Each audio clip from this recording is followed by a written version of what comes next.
उत्तर प्रदेश लेखपाल संघ शाखा कानपुर नगर के पूर्व में प्रेषित 25 सूत्रीय मांग पत्र व अनुस्मारक पत्र व पुनः अनुस्मारक पत्र में उल्लेखित 3 समस्याओं के निस्तारण व भुगतान की समस्याओं का निराकरण न होने के कारण उत्तर प्रदेश लेखपाल संघ शाखा कानपुर की चारों तहसीलों में कार्य बहिष्कार किया जा रहा है। देखिए पूरी रिपोर्ट दानिश अहमद के साथ कानपुर से न्यूज़ दर्पण के लिए।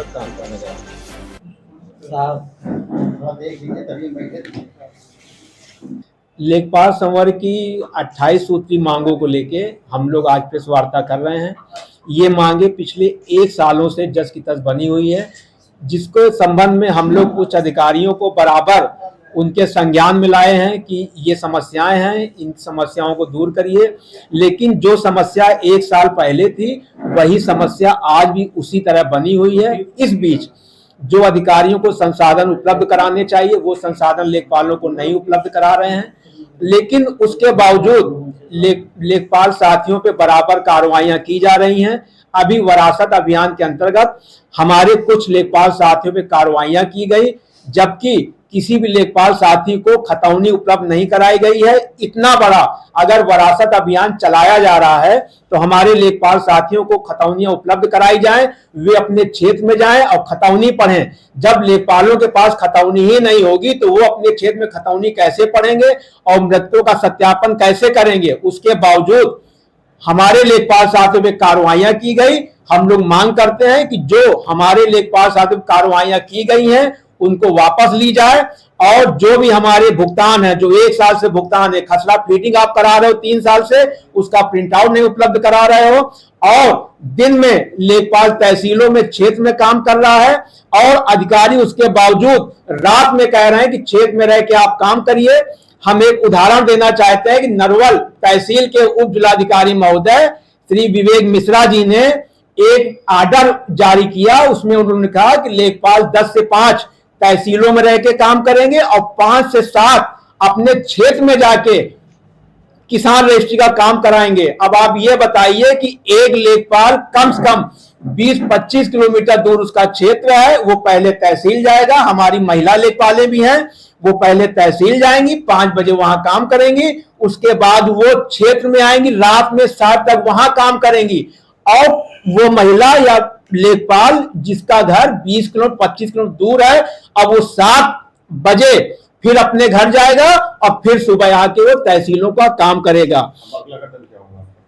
अगला कदम हम लोग का ये है कि अगर 14 तारीख तक 28 सूत्री मांग पे हम लोग की नहीं मानी जाती हैं तो 15 तारीख से चारों तहसीलों के लेखपाल संपूर्ण कार्य बहिष्कार करेंगे। इसकी सूचना हम लोगों ने डीएम सर, एडीएम सर को दे दिया है, और अगर संपूर्ण कार्य बहिष्कार होता है तो इसकी संपूर्ण जिम्मेदारी जिला प्रशासन की होगी। उन्होंने कि 14 तारीख के पहले आप लोग की सभी मांगे मान ली जाएंगी। समय समय पर लेखपालों पर आरोप लगता है। किस तरह का आरोप लगते हैं? आरोप लगते हैं, हमारा यह मानना है कि जिस लेखपाल की जो भी शिकायत हो अधिकारी अपने स्तर से एक टीम बनाए, उसकी जांच करे। होता क्या है, जिस भी काश्तकार का, जिस भी व्यक्ति का लेखपाल साथी गलत काम नहीं करते हैं, वही एक एप्लीकेशन लेके जाके खड़ा हो जाता है और कहता सर लेखपाल मुझसे पैसों की मांग कर रहे हैं और ये लेखपाल पैसों की मांग कर रहे हैं और हमारा काम नहीं कर रहे हैं। जबकि सच्चाई ये होती है, अगर अधिकारी उसकी गहनता से जांच करें तो जो शिकायत करता है वो स्वयं गलत अपना काम कराना चाहता है, लेखपालों से दबाव बनाना चाहता है।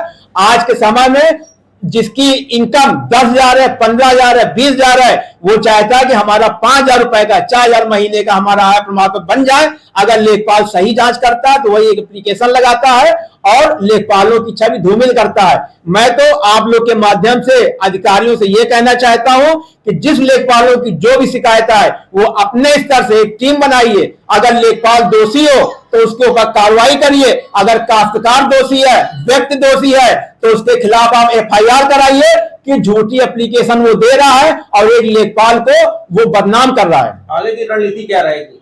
आगे की रणनीति ये है, अगर 14 तारीख तक हम लोग की मांगे नहीं मानी जाती हैं तो 15 तारीख से हम लोग संपूर्ण कार्य बहिष्कार करेंगे। और किसी भी दशा में जो अधिकारियों का शोषण है इसको हम लोग कतई भी बर्दाश्त नहीं करेंगे, क्योंकि इस समय चारों तहसीलों के लेखपालों के ऊपर शोषण किया जा रहा है। लेखपाल मानसिक रूप से बीमार चल रहे हैं, उनके ऊपर 24 घंटे काम है। लेखपाल शाम को घर जाता है तो आय जात निवास का दबाव बनाया जाता है, वरासत का दबाव बनाया जाता है। आय जात का नियम है 7 दिन, लेकिन यही अधिकारी कहते हैं कि डेली का डेली रिपोर्ट लगाइए। वरासत का नियम है 11 दिन। ये अधिकारी कहते हैं कि हमें अपने नंबर बढ़ाने हैं, आप डेली के डेली वरासत को सत्यापित करिए। अब आप बताइए, वरासत का सत्यापन जब तक लेखपाल क्षेत्र में नहीं जाएगा तब तक वो कैसे सत्यापन कि आज ही के आज ही रिपोर्ट लगाइए। इस तरह की जो कार्रवाइयां हो रही है उत्तर प्रदेश लेखपाल संघ जनपद कानपुर नगर किसी भी दशा में बर्दाश्त नहीं करेगा।